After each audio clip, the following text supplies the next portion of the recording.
오늘 저에게 주신 말씀은 마태복음 1장 1절로부터 17절의 말씀입니다. 마태복음 1장 1절로부터 17절의 말씀을 저와 여러분들이 합독하여서 함께 나누어 보도록 하겠습니다.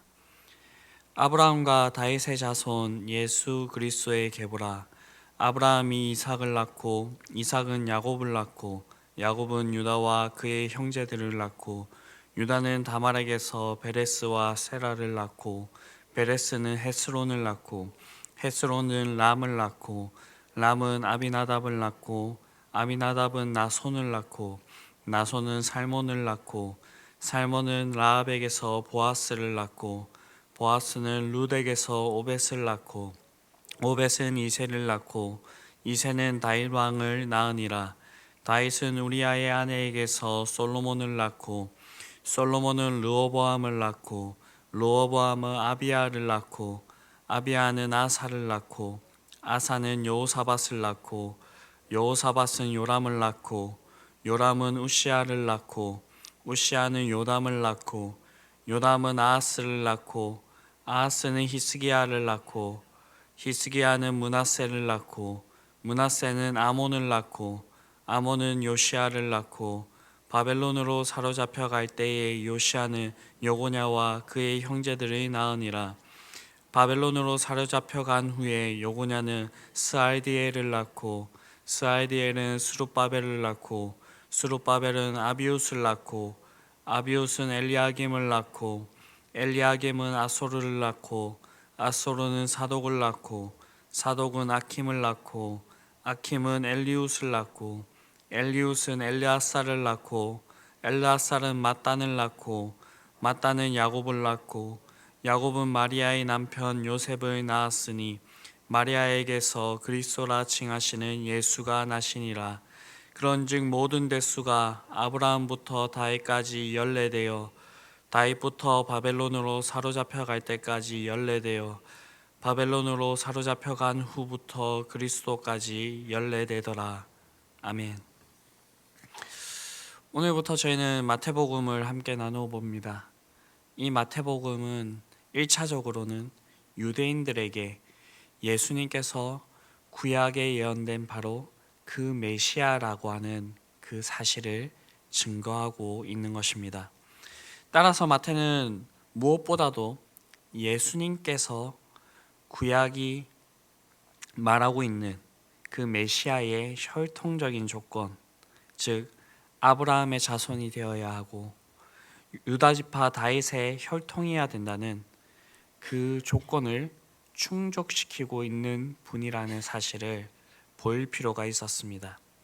그래서 마태는 무엇보다도 이 마태복음을 시작하면서 먼저 아브라함으로부터 예수님에게까지 이르는 족보로 이 마태복음을 시작하고 있습니다. 이러한 본문의 족보를 보게 되면 아브라함에서부터 예수님까지 이르기까지 42대로 그렇게 기록하고 있습니다. 이것은 예수님의 족보를 다른 각도에서 기록하고 있는 누가복음 3장에 나와 있는 그 족보를 보게 될 때에 큰 차이가 있음을 발견할 수가 있습니다. 누가복음에서는 예수님의 족보를 53세대로 구성하고 있는데 마태복음의 족보와 누가복음의 족보를 이렇게 비교해 볼 때에 시간상으로 400년이라고 하는 그런 차이가 나게 됩니다. 그렇다면 마태는 왜 이렇게 예수님의 족보를 축약해서 이렇게 기록을 하였을까요? 네, 그것은 유대인의 관습에 그 답이 있습니다. 유대인의 족보 기록 관습을 보게 되면 숫자와 세대를 이렇게 역사적으로 구분하는 그러한 전통이 있었습니다. 그래서 마태는 불필요한 부분들을 이렇게 제거함으로써 예수님의 족보를 역사적으로 보았을 때 큰 사건들을 기점으로 하여서 이렇게 재구성하였다라는 것입니다. 첫 번째 시기는 아브라함에서 다윗의 출생까지, 그 다음으로는 다윗에게서부터 바벨론에 그렇게 잡혀갈 때, 끌려갈 때까지, 마지막으로는 바벨론에서 해방된 이후에 예수님까지의 그 기록을 이 족보에 담고 있습니다. 1절을 보게 되면 마태는 예수님을 가리켜 아브라함의 자손이라 그렇게 소개하고 있습니다. 마태가 예수님을 소개하면서 아브라함의 자손임을 강조한 이유가 무엇일까요? 앞서 말씀드린 대로 마태는 유대인들을 대상으로 하여서 1차적으로 유대인들을 대상으로 하여서 이 말씀들을 기록하였는데, 요한복음 8장 33절을 보게 되면 유대인들은 자기들의 조상을 아담도 아니고 모세도 아닌 아브라함으로 믿고 있었기 때문에 마태는 먼저 이 부분을 강조하여서 유대인들의 관심을 이렇게 유도하고 있는 것입니다. 하지만 단순히 이러한 이유 때문에 예수님을 아브라함의 자손으로 그렇게 강조하고 있는 것은 아닙니다. 왜냐하면 지금 마태가 소개하려고 하는 이 예수님은 단순히 유대인만을 위하여서 오신 분이 아니기 때문입니다. 구약을 보게 되면 하나님께서는 인류에게 주신 약속들을 성취하기 위하여서 먼저 갈대아 우르에 있던 아브라함을 부르셨습니다. 그리고 아브라함에게 하나님께서 약속을 해주셨죠. 너는 복이 될 것이다. 땅의 모든 족속이 너로 인하여 복을 얻게 될 것이라 그렇게 말씀을 하셨습니다. 그런데 이 약속은 아쉽게도 아브라함의 때에 성취되지는 못하였습니다. 하나님께서 아브라함에게 주신 이 약속은 아브라함이 아닌 먼 미래를 보시면서 하셨던 그런 말씀입니다. 그러나 아브라함은 이것을 믿음의 눈으로 보았죠. 예수님께서는 요한복음 8장 56절에서 너희 조상 아브라함은 나의 때 볼 것을 즐거워하다가 보고 기뻐하였느니라 라고 그렇게 말씀하고 있습니다. 비록 이 약속이 아브라함의 때에는 이루어지지 않았지만 아브라함의 이후에 이 약속을 온전히 성취하러 오신 예수님을 통하여서 이루어졌다라는 것입니다.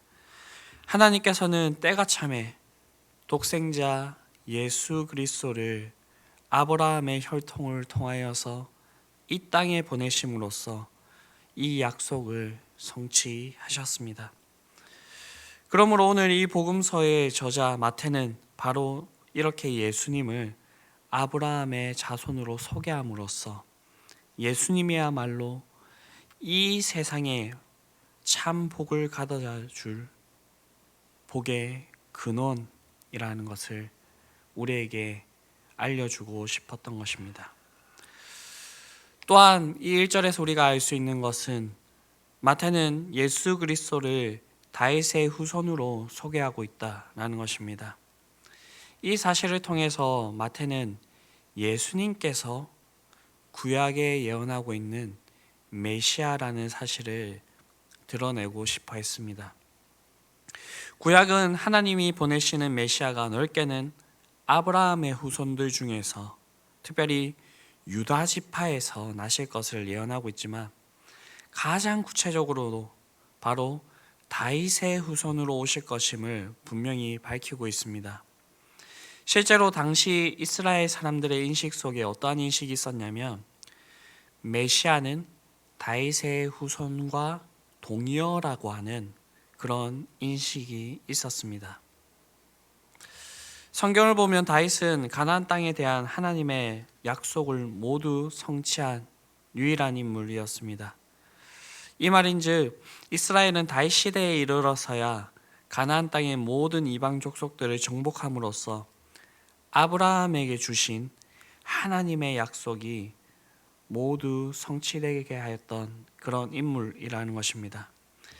그래서 이스라엘의 역사를 기록하고 있는 이 역대기를 보게 되면 이스라엘의 모든 역사를 새롭게 정리하면서 다윗을 그 중심에 두고 있는 것입니다. 하지만 불행하게도 이스라엘 백성들은 다윗이 이루어 놓은 그 영광을 지키지 못하였고 심지어는 멸망함으로써 그들의 소망을 이루어줄 새로운 왕을 기다려야만 했습니다. 그리고 하나님의 때에 이르러서 하나님께서 다윗의 후손 가운데서 메시아를 보내 그들에게 참된 안식과 평화를 누리게 하셨습니다. 그분이 바로 예수 그리스도라는 것입니다. 이분의 나라는, 예수님의 나라는 인간이 세운 나라가 쉽게 멸망하는 것과는 달리 그 누림이 영원할 것이라 그렇게 말씀하고 있습니다. 그런데 이렇게 아브라함의 복을 가지고 다윗의 후손으로 오신 이 예수님의 족보를 보게 되면요, 여러 잘못들과 그리고 여인들의 이름이 올라가 있는 것을 볼 수가 있습니다. 지금에는 전혀 이해되지도 않는 그런 이야기겠지만, 당시 이스라엘 사회는 가부장적 사회로서 족보에는 여인들의 이름이 기록될 수가 없습니다. 왜냐하면 그 당시에는 이 여자들은 아버지나 남편의 소유와 같이 여겨졌으며, 그래서 이 여인들은 계수할 때도 그 계수에서 빠지게 되는 그런 경우들을 볼 수가 있습니다. 대표적으로 볼 수 있는 것이 바로 오병이어와 칠병이어의 사건에서 이 여자들의 계수가 빠져 있는 그것을 저희가 볼 수가 있습니다. 이런 시대 상황에도 불구하고 마태는 예수님의 족보를 기록하면서 모두 5명의 여인들을 등장시키고 있습니다. 더욱이 주목할 사실은요, 이 가운데 예수님의 모친인 마리아를 제외하고서는 모두 과거가 있거나 문제가 있는 여인들이었다라는 것입니다. 또한 이방 출신 그런 여인들의 이름들도 기록되고 있습니다. 즉 3절의 다말은 가나안 출신 여인으로 시아버지인 유다를 속이고 그를 통해 아들을 낳았던 그런 인물입니다. 라합은 여리고성 출신으로 직업은 가장 천대받았던 기생이었습니다. 룻 역시 모압 여인으로서 과부였고요. 그리고 6절의 밧세바는 비록 이방 출신 여인은 아니라고 할지라도 헷 족속이었던 우리아와 결혼함으로써 이방인과 같이 여겨졌고요. 다윗으로 더불어 간음한 죄를 저지른 그런 여인이었습니다. 마태가 이 족보를 기록하면서 여인들의 이름을 기록할 것 같았으면 사라나 리브가 같은 정상적이고 아주 현숙하고 정숙한 여인들의 그 이름들을 기록할 수 있음에도 불구하고 그런 이름들은 모두 생략하면서 그렇지 못한 이 여인들의 이름을 구체적으로 언급하고 있는 것입니다. 이것이 의미하는 바가 무엇이냐면요, 유대인들을 대상으로 이 복음서를 기록하면서 예수님께서 주시는 그 하나님의 은혜는 인종과 성별, 신분과 같은 모든 인위적인 그런 장벽을 뛰어넘는 그런 은혜임을 보여주고 싶어 했다라는 것입니다. 또한 인간들이 이렇게 신실하지 못할 때라도 하나님께서는 자신이 맺은 그 언약, 약속을 기억하면서 신실하게 이 약속들을 이루어가고 있음을 그렇게 보여주고 싶어 했던 것입니다. 그렇기 때문에 이 불신앙과 범죄 사실들, 그리고 그 시대상에 맞지 않는 그 여인들의 이름들을 기록하면서 이러한 사실들을 우리에게 분명히 보여주고자 하는 것입니다. 우리는 이 예수님의 족보를 통하여서 2000년 전 이 땅 가운데 오신 그 예수님을 우리가 믿음으로써 아브라함의 복을 오늘날 우리가 누리고 있습니다. 그리고 참된 메시아로 오신 그 예수님을 믿음으로써 죄와 사망의 모든 권세에서 벗어나 참된 구원을 누리게 되었습니다. 오늘을 살아가는 우리들은 이 예수님 안에서 이것들을 맛보며 누리며 그렇게 살아가는 것입니다. 이러한 사실들을 이 족보를 통하여서 우리에게 분명히 알려주셨기 때문에 우리는 그 사실 속에서 믿음을 가지고 이러한 것들을 누리며 살아가는 것입니다. 그리고 우리에게 예수님께서 약속해 주셨듯이 장차 다시 오실 그날을 마치 이 시대의 유대인들이 메시아를 기다렸던 것 같이 그렇게 기다리며 그렇게 우리가 하나님을 온전히 붙잡고 그렇게 살아갈 수 있는 것입니다. 이 족보를 통하여서 이러한 사실들을 알려주시고 그리고 이러한 의미들을 우리에게 적용시켜주고 계십니다. 그렇기 때문에 우리는 이 예수님의 족보를 볼 때마다 우리에게 참된 복을 주시는 그 하나님, 그리고 우리를 죄에서 구원해 주신 하나님, 그리고 오늘도 우리의 연약함과 부족함에도 불구하고 우리를 신실하게 인도하시는 하나님을 기억하고 그분을 기대하면서 나아갈 수 있는 것입니다. 2025년 저희가 이렇게 시작하였는데요. 우리가 이 하나님을 온전히 믿으며 신뢰하며 그렇게 나아갈 수 있는 저와 여러분들이 될 수 있게 되기를 간절히 바랍니다. 기도하시겠습니다. 사랑과 은혜가 풍성하신 아버지 하나님, 오늘 마태복음을 통하여서 마태복음의 시작에 나와 있는 이 예수님의 족보를 통하여서 하나님께서 우리에게 알려주시고자 하는 바들을 함께 나누어 보았습니다. 예수님께서는 아브라함의 후손으로서 우리에게 참된 복을 주시는 분이심을 우리가 나누어 보았습니다. 예수님께서는 다윗의 후손으로서 우리를 죄와 사망의 그 모든 권세로부터 구원하신 메시아임을 우리가 다시 한 번 더 살펴보았습니다.